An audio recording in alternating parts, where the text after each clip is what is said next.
এক গ্রামে এক মজার বিয়ে হচ্ছিল। বরযাত্রী সবাই মহা আনন্দে ঢাকঢোল পিটিয়ে যাচ্ছিল।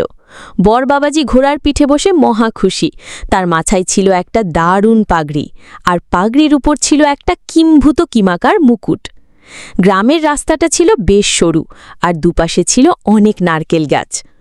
হঠাৎ একটা গাছের নিচ দিয়ে যাওয়ার সময় ঘটল এক কাণ্ড। ঝড়ের মতো একটা বড় নারকেল শটান এসে পড়ল বরের ঠিক মাথার পাগড়ির উপর।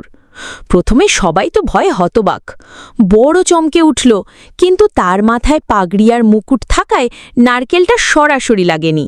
নারকেলটা পাগড়ি ভেদ করতে পারেনি বটে, কিন্তু যার ধাক্কায় বরের মুকুটটা কাত হয়ে গেল আর পাগড়িটাও একটু সরে গেল। বর বাবাজি মাথা ঝাঁকিয়ে যেই দেখল নারকেল, অমনি সে নারকেলটা হাতে তুলে নিয়ে হাসতে হাসতে বলল, আরে বাহ, বিয়ের দিনই দেখছি স্বয়ং নারকেল দেবতা আশীর্বাদ দিতে এলেন, এ তো ভালো লক্ষণ।